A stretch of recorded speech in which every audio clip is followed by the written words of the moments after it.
things that you need to realize and you need to kind of settle in your heart is that when Jesus spoke, he declared things.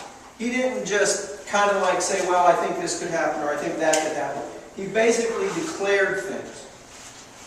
It wasn't, this is who I think I am or this is, what I think will happen.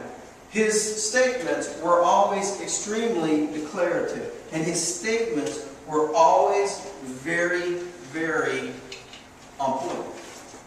A lot of times we think that our lives are just basically a hit and miss proposition with God.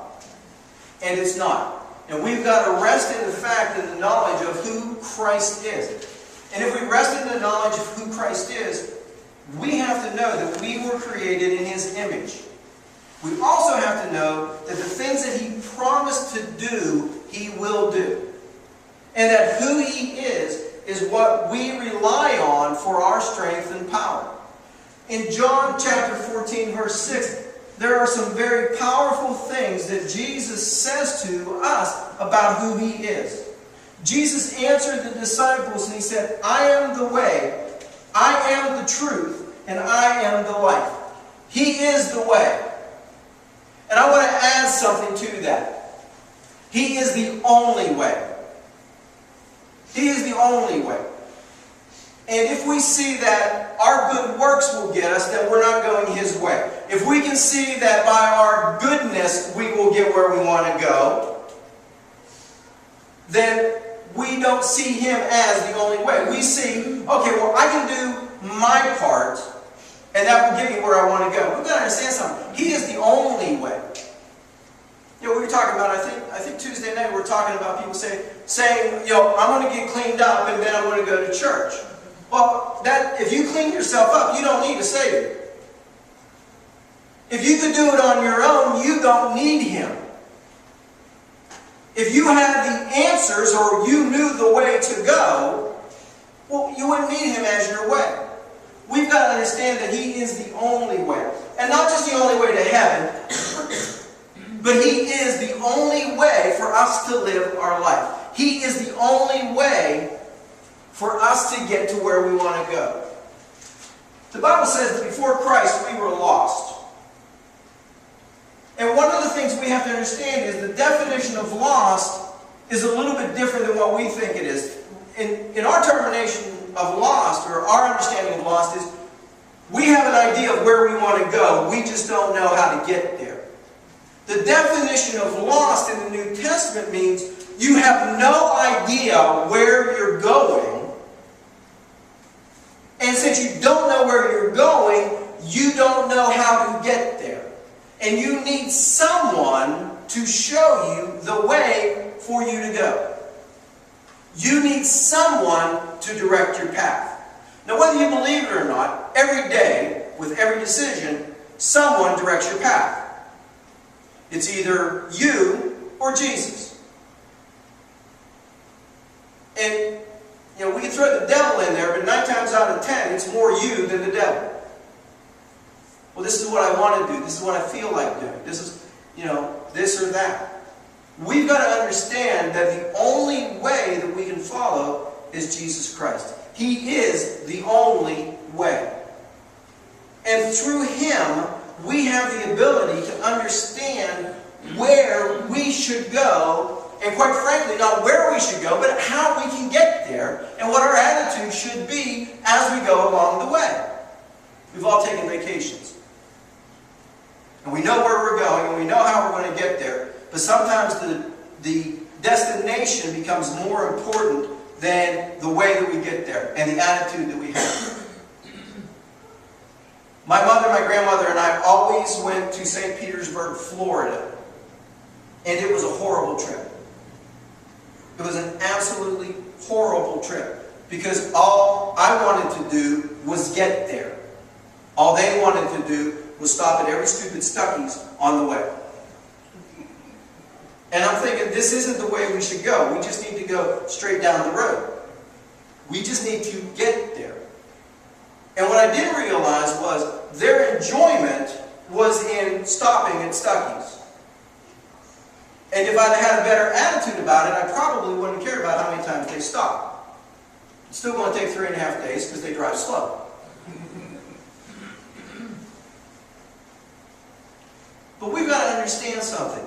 Jesus is the only way, and He is the only one that we can follow to get where we want to go if we want to do it successfully. The next statement He says is, I am the truth. And let me add to that. He is the only truth. There are a lot of facts that are given out about this and about that, but there is only one truth. He is the truth. He is the way. He is the truth. The other thing He is He is the life. I think it was a song we sang this morning. He said He is our source of life. And He has to be our only source of life. Now, we can go through from now until we go to heaven without having the life of Jesus in us. And by that meaning, we can be saved, but not live life the way He would want us to live it. The life He is talking about isn't just to get up in the morning, go to bed at night, but He's talking about a vital, active life in the Spirit, not in the natural. See, for so many of us, or for maybe just periods of time in our life, our natural life is more important than our spiritual life. And we kind of just go through the motions, and we just kind of go through the day-to-day. And our spiritual life is pretty much non-existent, because we are just trying to get by. But the problem with that is that we were never called to just get by. We were never called to just make it. We were never called to get to heaven by the skin of our teeth. We were called to be victorious. We were called to be one that glorifies God, and through us glorifying God, people were attracted to who He was, so that they could learn that He was the way, the truth, and the life. He is the one who needs to direct our path. He is the one that whenever we start questioning the facts of our life, we look to Him for the truth.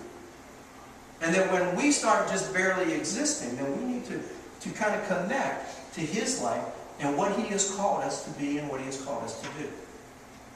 Far too often we lose that connection with Him. And I got to tell you, it's real easy. It's really easy to lose connection with Him. Now, it's not the best thing that you can do, and it's not the best thing that you should do. But it's easy to get caught up in the day-to-day stuff of our natural life and not get caught up in the spiritual aspect of who we are. We've got to get to a place where our spiritual life is more important than our natural life. We've got to get to a place where what the truth is more important than the facts. And we've got to get to a place where we understand that our way is not always the best way. And that His way is always the best way. I really want to share from my heart that if we start laying down everything that we are and every way we think things should be done, we will get a revelation of how He thinks things should be done. And if we lay down what we think our truths about the Word is, and start looking at what Jesus says about the truth, then we will get things done more well. And if we start living in His life, instead of living in our life, if we start living in the Spirit more than the natural, no, we're always going to live in the natural. We don't have a choice. We do have a choice of whether or not to live in the spiritual. We do have a choice of panicking or praying. We do have a choice of praising or walking away. We do have a choice of what our attitude is. We can follow what Jesus shows us to do and how to move and how to have our being. We can follow what Jesus' truths are, or we can ignore them and just go through the rest of our life. And we can do that, but it's not to our benefit. Now, if we don't follow His way, after you become a Christian, if we don't follow His